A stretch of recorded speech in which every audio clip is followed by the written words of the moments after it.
compte sur toi pour Comme aller disait Esther, on va passer du coq à l'âne, hein, mais bon, ici présent, on a tous des spécialités différentes. Ce qui est intéressant, c'est que les grandes tendances globales, bah, forcément, on les a tous et on les maîtrise pas forcément. Donc c'est toujours intéressant d'avoir un petit point de vue, extérieur, global. Merci bien sûr aux organisateurs et à Clémence particulièrement de m'avoir invité encore cette année. Alors, petit point de démographie, parce qu'on entend beaucoup de choses sur la démographie. Donc, il faut savoir que depuis 2024, il y a eu une augmentation du nombre de médecins. On a tendance à penser que ça baisse, c'est faux, c'est fini.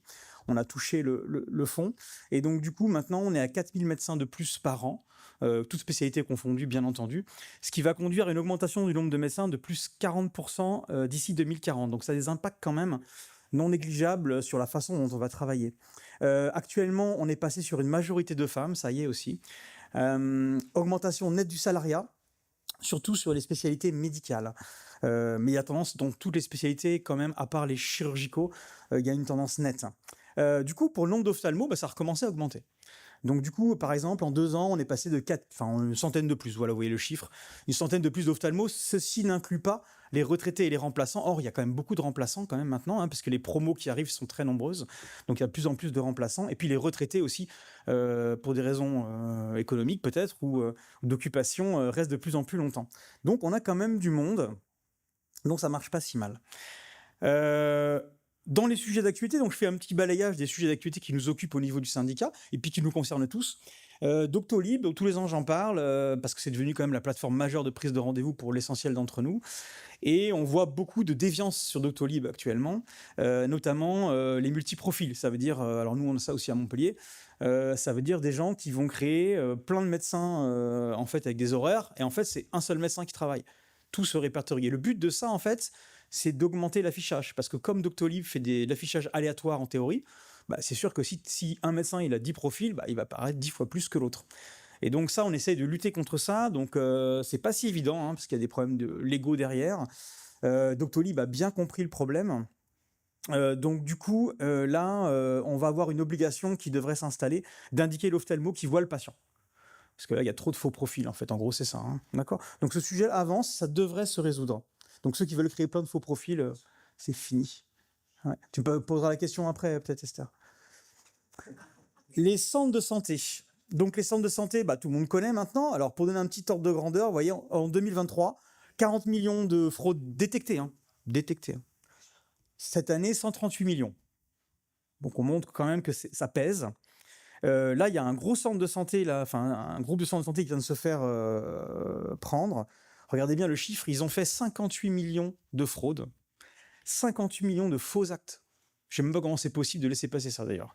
Mais donc du coup là c'est du pénal, hein, bien sûr ils vont être au pénal, mais enfin ils ont quand même 58 millions qui sont partis. Ils les ont fait s'évaporer à travers des systèmes de crypto-monnaie et des comptes en Chine. Bon. Donc, il y a de quoi faire quand même, hein, ça fait réfléchir. D'accord. Nous, avec le petit chiffre à côté. Hein, voilà. Donc, il y a des centres qui ferment, hein, pas mal. Hein, 74 centres qui ont été déconventionnés quand même en 2023. Mais bon, il y en a 3000. Donc, bon, voilà.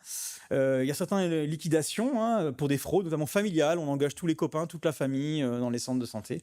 Et puis là, il y a quand même une pression médiatique qui se fait, puisqu'il y a plusieurs émissions de TV. Donc, forcément, c'est dans l'ordre du jour, quoi. Hein. D'accord. Autre sujet, il y avait un débat, alors vous l'avez peut-être pas suivi, mais il y a quand même un débat sur savoir ce que les infirmières sont capables de faire dans les cabinets. Parce qu'on a une pression énorme avec les orthoptistes qui ont un coût non négligeable et il y a une pression qui se fait sur nous, un peu moins maintenant parce qu'elles sont plus nombreuses. Néanmoins, il y a beaucoup de cabinets qui engagent, de plus en plus d'ailleurs, hein, je vous signale, des infirmières. Sauf que il y avait un problème, c'est que il y avait des attaques qui ont été faites pour grief de complicité d'exercice illégal de la médecine. Parce qu'en fait, en théorie, les infirmières, soi-disant, n'avaient pas le droit de faire des champs visuels, de la réfraction, etc. Donc ça pose un énorme problème, parce que ça veut dire que si tu engages une infirmière, tu peux être condamné, et tu peux être condamné à rembourser. Donc là, ça pose des soucis. Donc là, la CNAM a fini par juger l'affaire, et ils ont dit que c'était bon, l'infirmière était validée pour tout. Donc elle peut tout faire, en gros. D'accord. Alors, tout, oui. Elle peut tout faire, sauf les injections intravitréennes, bien sûr, pour ceux qui seraient tentés. Les lasers trabeculoplastiques, certainement pas, on est d'accord, hein, mais tous les gestes non invasifs de dépistage, etc., a priori, il n'y a pas de souci. D'accord. Le serpent de mer, alors j'en parle tous les ans, mais parce qu'en fait, je ne sais pas qui adhère au SNOF, mais ça, c'est un enjeu majeur. Et alors, ça recule, hein, chaque année, on nous recule un peu la date, mais ça va venir. Et là, il y a quand même un sujet, gros sujet, parce qu'on peut faire tous les plans qu'on veut avec l'IA, mais il faut des sous. Actuellement, on ne sait pas ce qui va sortir de cette révision de la CCAM. Or, vous le savez tous, on explose les dépenses avec le vieillissement de la population et l'augmentation de la médecine. Et donc, les questions se posent, c'est qu'est-ce qui va se passer? Notamment, la cataracte. La cataracte, vous savez qu'ils ont fait la cataracte plus les plugs, ils ont fait moins cher que la cataracte. C'était une manœuvre, en fait, hein, très clairement. Et donc, il est très probable, ou possible, je ne sais pas, que la cataracte soit visée. Or, la cataracte à viser, c'est 100-150 euros. Donc là, déjà, c'est pas fait, hein, mais c'est quand même un gros sujet, parce que vous savez que c'est la première chirurgie pratiquée en France. On en fait quasiment 1 million maintenant. Et donc, et chaque année, ça augmente. Donc, du coup, c'est un enjeu majeur financement. Et donc, il y a ce sujet-là. Or, c'est pas vous qui allez aller dans la rue en disant « Ouais, nous, on veut la garder à 272 ». Ça marchera jamais. Hein. Il faut du lobbying, il faut du syndicat, il faut de l'argent. Deuxième chose, la consultation ophtalmo. On a un vrai gros sujet, surtout avec les centres de santé, parce qu'il y a une augmentation énorme de nos coûts sécurité sociale. Et donc, il se pose la question, que j'espère n'arrivera pas personnellement, mais il se pose la question d'une consultation ophtalmo qui ferait tous les examens compris dedans, y compris l'OCT. D'accord? Et à combien elle va être? On a fait des petits débats au bureau du syndicat. En fait, on n'en sait rien. Mais il pourrait la mettre à 35 euros ou à 60 euros. 60 euros, moi, j'y crois pas du tout. Mais il pourrait la mettre à 35 euros. Enfin, voilà. Alors là, tu as tout le système qui s'écroule. Hein, d'accord? Et pourquoi il y a ça? Parce que derrière, il y a la question de l'OCT. L'OCT qui pourrait être lui-même décoté si jamais il n'y avait pas une consultation ophtalmo. Pourquoi? L'OCT, plus 61% entre 2021 et 2025. On est passé de 5 millions à 8,5 millions d'OCT. Et tout le monde en fait. En fait, la mécanique, elle est très simple. Hein. Les centres de santé font des OCT à tout le monde. Ils en facturent énormément, donc tu as une pression qui se fait. Les gens normaux, nous, on voit que les autres, ils font plein d'OCT et ils sont jamais régulés. Tu te dis, pourquoi moi je fais pas d'OCT? Donc tu justifies. Et donc c'est une roue qui ne peut que s'accélérer. Elle ne peut pas ralentir, cette roue-là, c'est impossible. Le seul moyen, ça serait de faire un référentiel. De dire, voilà, alors un référentiel, pas positif, mais négatif. Dire ça se fait pas. Peut-être que ça pourrait nous aider. Donc il y a une discussion au niveau du syndicat, CNPO, est-ce qu'il faut faire un référentiel? Je ne sais pas. Mais en tout cas, on a un sujet avec l'OCT et l'État, la CLAM, l'a bien identifié. Donc on va voir là. Et là, ça, c'est 2 ans. C'est très court. D'accord? Donc là, il y a quelque chose à faire. Le Conseil de l'Ordre, je ne vais pas respecter, je vais dépasser peut-être une petite minute. Voilà. Il reste 3 diapos, je crois. Conseil de l'Ordre, vous avez tous vu les petits problèmes qu'on a vis-à-vis du Conseil de l'Ordre. Donc l'augmentation massive des cotisations imposées par le président, qui est médecin généraliste, sans concertation, vous l'avez tous vu dans vos demandes, en tout cas tous ceux qui ont des sociétés. Alors, il faut savoir que pour une société avec beaucoup d'associés, ça fait passer le coût de 800 euros jusqu'à 40 000 euros maximum pour les grosses sociétés. Donc c'est un impact majeur de financement, d'accord? Donc il y a un recours au Conseil d'État pour invalider, je ne sais pas ce que ça va donner.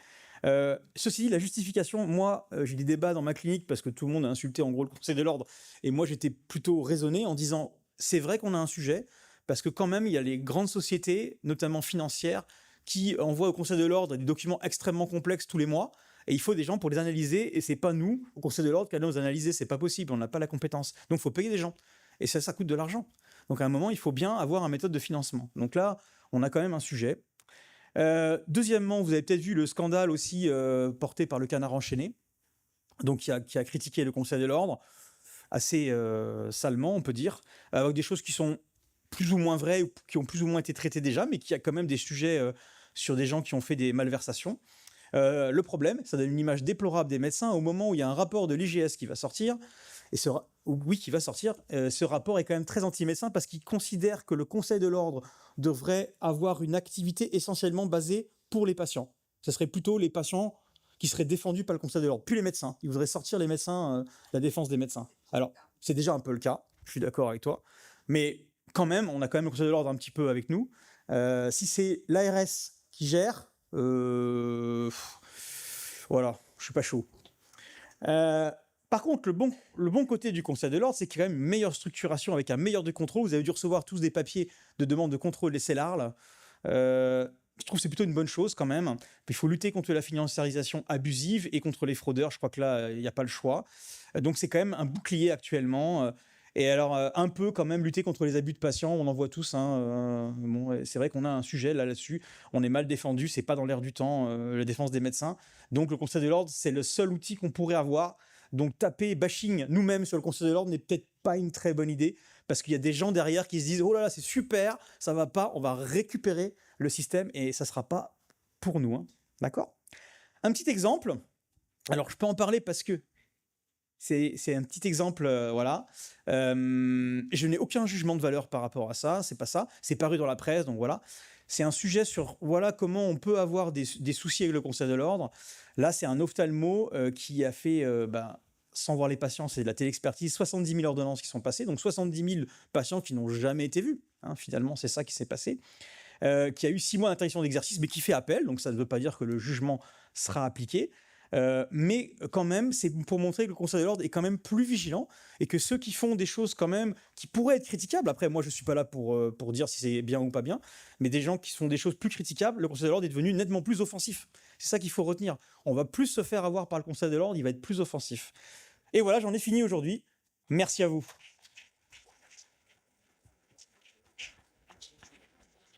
Merci beaucoup, Marc. On va pouvoir maintenant terminer cette session et sortir un petit peu de notre cadre pour accueillir Eva Illouz, donc, qui est sociologue universitaire et qui va nous faire une conférence à peu près d'une 45-50 minutes sur les dénis individuels et dénis collectifs. Voilà, on se retrouve après.